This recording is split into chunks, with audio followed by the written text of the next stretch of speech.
Bendiciones para cada uno de ustedes. Para mí es un gusto saludarles nuevamente y darles la bienvenida a una edición más de Reavivados por su palabra.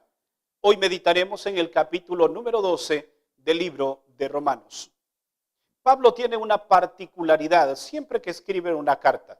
Comienza presentando doctrinas que son fundamentales para el buen cristiano, doctrinas que nos ayudan a tener una buena conducta para andar como debemos andar en el camino de la vida cristiana. Pero no solamente presenta la doctrina, también presenta una apelación para que podamos vivir de acuerdo a esas enseñanzas. En otras palabras, lo que Pablo está diciendo es que si nosotros tenemos nada más conocimiento de las Escrituras, pero no las practicamos, finalmente esta es letra muerta en nuestras vidas. Recordemos que la bienaventuranza es para los que oyen, los que leen y los que practican las palabras de este libro. Veamos cuáles son las lecciones que nos deja el mensaje de este día. Notemos la apelación de Pablo en los versículos 1 y 2.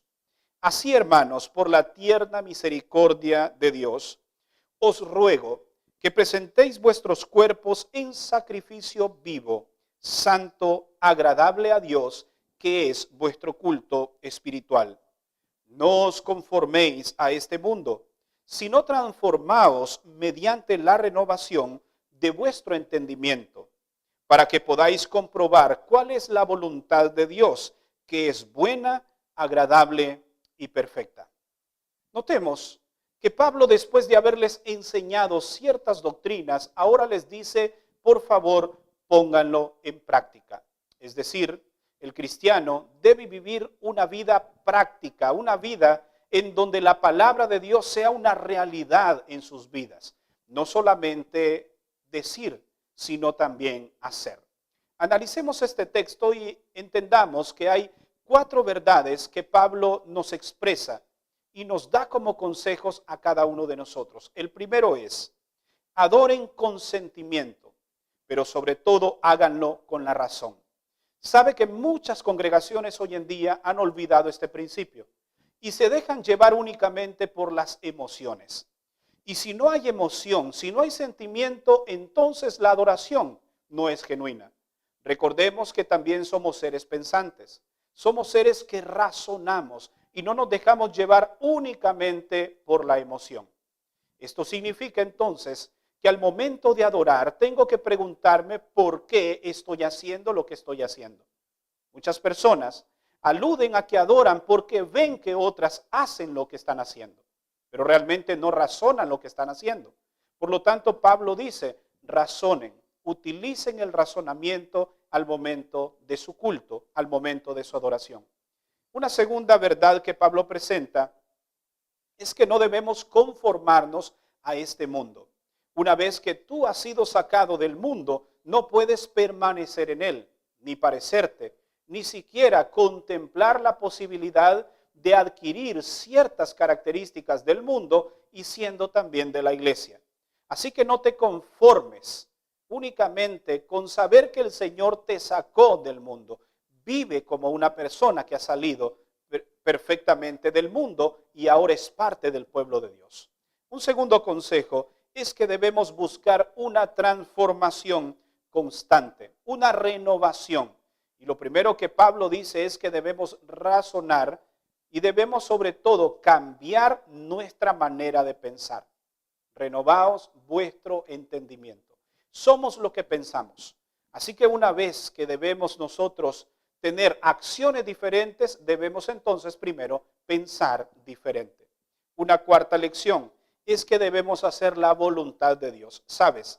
La voluntad de Dios nunca es algo que nos agrade. Muchas veces es difícil, pero el texto dice que la voluntad de Dios tiene 3 características, que es buena, agradable y perfecta. Por lo tanto, debemos nosotros siempre aceptar y hacer la voluntad de Dios porque esta es mucho mejor que la nuestra.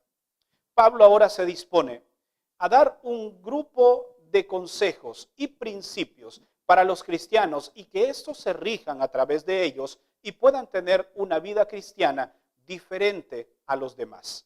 Notemos que al menos 7 consejos brinda Pablo con relación a cómo debemos conducirnos. Consejo número 1. Dice el versículo 3, por la gracia que me es dada a cada uno de vosotros, que no tenga más alto concepto de sí mismo. Es decir, debemos hacer a un lado el orgullo. Nadie es más que nadie. Tú no debes creerte más que otras personas. Y aunque tengas habilidades diferentes, no significa que seas mejor que otro. Así que por favor, el primer consejo que Pablo da es: desecha el orgullo. El segundo consejo lo encontramos en los versos 2, 4 y 5. Y nos dice que todo el cuerpo tiene muchos miembros, pero finalmente somos uno solo. Así que Pablo nos dice: vivan por favor en unidad. Un tercer consejo lo encontramos en los versos 6 al 8. Aquí habla de los diferentes dones. Cada quien debe realizar la labor que le corresponde de acuerdo a sus capacidades. Y cuando nos unimos para llevar a cabo una obra, todos ponemos una parte y entonces el éxito es una realidad. Un consejo más, o el cuarto consejo que Pablo nos presenta, lo encontramos en los versos 9 y 10. Dice que el amor sea sin fingimiento. Es decir, Pablo dice: no sean hipócritas, amen, pero amen de verdad. No abracen a las personas y cuando dan la espalda hablen de ellos. Por favor, desechen la hipocresía. Un consejo más que Pablo nos da, el número 5, lo encontramos en el verso 12 y nos dice que debemos gozarnos en la esperanza y sufrir en la tribulación. En medio de la prueba que vives, date cuenta que no estás solo, Dios está de tu lado y toda prueba tiene un propósito. Si permaneces en oración constante y firme, al final encontrarás cuál es el propósito. El consejo número 6 lo encontramos en el verso 13. Y Pablo nos dice que debemos contribuir con las necesidades de los demás. Debemos sentir empatía por aquel que sufre. Debemos sentir empatía por el que llora, por el que está pasando momentos difíciles. Y lo que al otro le falta, posiblemente yo lo tengo. O lo que a mí me falta, otro lo tiene. Entonces, todos nos complementamos unos a otros. Y un último consejo lo encontramos en el verso 17 y 18. No pagues mal a nadie por mal. Es decir, no seas vengativo. Deja que el Señor haga justicia con aquellos que te han dañado, aquellos que de alguna manera te han hecho sufrir. Recuerda, ya lo he mencionado en otras ocasiones, pero esta frase no debe existir en el vocabulario de un cristiano.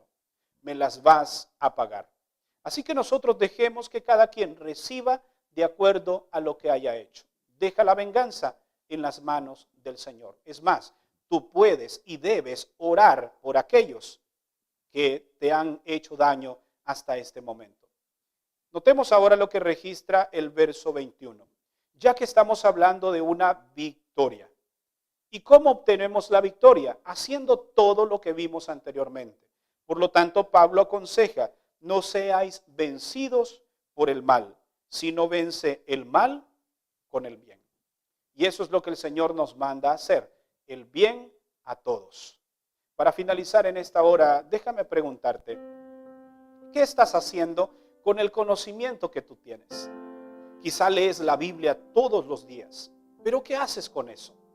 Sabes que no debería pasar ni siquiera un versículo en nuestra vida el cual nosotros no hayamos vivido. Es decir, poner en práctica lo que leemos. Si solamente lees la Biblia por tradición, por costumbre o simplemente por un hábito, pero no lo estás poniendo en práctica, entonces de nada te habrá servido. Recordemos nuevamente la apelación de Pablo. Os ruego en el nombre del Señor, no os conforméis a este mundo, sino renovad vuestro entendimiento. Y nos habla que debemos hacer la voluntad de Dios porque ésta es buena, agradable y perfecta. El deseo de Dios hoy es que tú vivas la palabra de Dios. Que cada vez que te alimentes de ella, el metabolismo espiritual sea una realidad en ti. Es decir, que la materia de la palabra de Dios sea ingerida en tu cuerpo y sea transformada en fuerzas para cumplir la obra de Dios. Y que cada día la gente pueda decir de ti: este es un verdadero hijo o una hija de Dios. ¿Te gustaría hoy ponerte en las manos de Dios? Si es así, entonces te invito a que inclines tu rostro y ores conmigo. Padre, te damos gracias por tu palabra. Al igual que Pablo, sin duda, hoy nos ruegas también que podamos vivir una vida piadosa, santa delante de tu presencia. Ayúdanos a renovar nuestra mente cada día, a no conformarnos con lo que somos, sino a querer y anhelar ser mejores cristianos, mejores hijos, mejores padres, mejores esposos. Gracias por amonestarnos a través de tu palabra y darnos la oportunidad de reconocer nuestras faltas.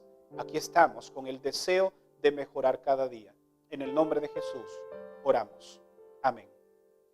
Gracias por habernos acompañado en la meditación de este día.